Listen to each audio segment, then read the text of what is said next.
சனிப்பயிற்சி பலன். சனிப்பயிற்சிங்கிறது மார்ச்லேயே வந்துடுதுன்னு சொல்கிறாங்க. ஆனால் அது வந்து பெருசாக எடுத்துக்க வேணாம். கோயிலில் இன்னைக்கு சனிப்பயிற்சியா அன்றைக்கி தான் ஒரிஜினல் சனிப்பயிற்சி. இதுவும் ஒரு சனிப்பயிற்சியாக எடுத்து வச்சுக்கலாம். ஆஃப் இயர்லி எக்ஸாம் மாதிரி. ஆஃப் இயர்லி எக்ஸாம் ஒழுங்காக இருந்தால் தான் ஆனுவல் ஒழுங்காக எழுத முடியும். அந்த மாதிரி மார்ச்சில் நடந்தது ஆஃப் இயர்லி, இது ஆனுவல் எக்ஸாம். அதனால் இது கோயிலில் 20/12/2023 சனிப்பயிற்சி தான் ஒரிஜினல் சனிப்பயிற்சி.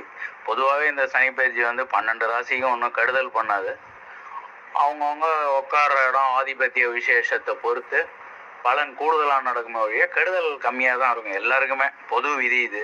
அதனால் சனிப்பயிற்சின்னு யாரும் பயப்படுவாங்கன்னா, ரெண்டாவது சனிப்பயிற்சியோட கூட இருக்கிற குரு, ராகு, கேது இதனுடைய பயிற்சியும் நம்ம மிக்ஸ் பண்ணி தான் சொல்லணும். ஏன்னா அது கோச்சாரம். தனிப்பட்ட ஜாதகம் பார்க்கும்போது சில கான்செப்ட் வந்து செப்பரேட்டாக சொல்கிறது வேறு. பொதுவான ஒரு பயிற்சினா மேஷ ராசியாக இருப்பாங்க, ஒவ்வொருத்தருக்கும் ஒரு லக்னம் இருக்கும். ரிஷப ராசியாக இருப்பாங்க, ஒவ்வொருத்தருக்கும் ஒரு லக்னம் இருக்கும். ஒவ்வொருத்தருக்கும் ஒரு தசை இருக்கும். அப்போ சனிப்பயிற்சி வந்து எல்லாருக்கும் ஒரே மாதிரி நடக்கணும்னு அவசியம் இல்லை. சில பேருக்கு 8ல் சனி இருந்து ஆனந்தமாக இருப்பாங்க. சில பேருக்கு சனி லாபஸ்தானத்தில் ஒன்றுமே சிலன்னு குறைப்படுறோம். அப்போ தசையை நீங்கள் பார்த்துக்கணும். ஓகேவா? இது வந்து பொதுவாக சொல்கிறது. ஆனால் இதுலேயும் ஒரு கான்செப்ட் இருக்குது. அதனால் இதை நீங்கள் ஃபாலோ பண்ணுங்கள். மூலம், பூராடம், உத்திராடம் 1ஆம் பாதத்தில் உள்ள தனுசு ராசி நேயர்களே, உங்களுக்கு கிட்டத்தட்ட ஒரு 6-7 வருஷமாகவே ஜான் இருந்தால் மோனஸ் இருக்கும். பரமபதம் மாதிரி 99 படி ஏறி 100 அப்படி போய் கீழே இறக்கி விடும். உங்கள் முயற்சிகள்லாம் எந்த பலனும் இல்லாமல் இருந்திருக்கும். இனிமேல் இந்த வரக்கூடிய இந்த சனி பயிற்சிங்கிறது உங்களுக்கு ஒரு பெரிய வரப்பிரசாதம். பாலைவனத்தில் பால் சோறு சாப்பிட்ட மாதிரி எல்லா பாக்கியமும் கிடைக்கக்கூடிய ஒரு காலகட்டத்தில் இருக்கீங்க. நிறைய மன உளைச்சல், ஃபேமிலியில் பிரச்சனை, புருஷன் பொண்டாட்டி டைவர்ஸு, பல இது வந்திருக்கும். எல்லாத்துக்கும் ஒரு நல்ல நிவர்த்தி கிடைக்கக்கூடிய ஒரு நல்ல காலகட்டங்கள். அதுலேயும் இந்த தனுசு ராசிக்கு குரு தசை, செவ்வாய் தசை, சூரிய தசை, புதன் தசை நண்பர்கள்லாம் ரெட்டிப்பு பலன் நல்ல அருமையாக கிடைக்கக்கூடிய ஒரு நல்ல அமைப்பு. வீட்டில் சுபகாரியம் நடக்கும், நீண்ட நாள் இருந்த நோய் தீரும், திருமணம் நடக்கும், இட பிரச்சனை ஏதாவது இருந்தால் அதெல்லாம் தீர்றதுக்கு நல்ல வாய்ப்பு.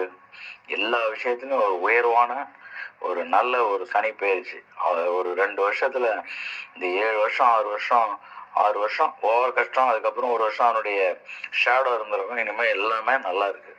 படிப்படியாக நல்லா வருவீங்க. நல்ல சிவதர்சனம் பண்ணுங்க, பசுக்கு நிறைய உணவு கொடுங்க, சூப்பராக வருவீங்க.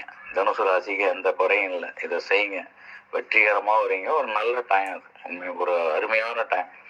அதான் பாலைவனத்தில் பால் சோறு சாப்பிடக்கூடிய பாக்கியம்னு சொன்ன காரணமே அதுதான். Don't worry. சனி பகவான் ஸ்லோகம். நீலாஞ்சன சமாபாசம் ரவிபுத்திரம் யமாக்ரஜம் சாயாமார்த்தாண்ட சம்பூதம் தம் நமாமி சனீஸ்வரம். இதை சனிக்கிழமை அன்று 108 முறை சொல்லி வரவும் சனி பெயர்ச்சியின் தாக்கம் குறையும். வாழ்க வளமுடன்.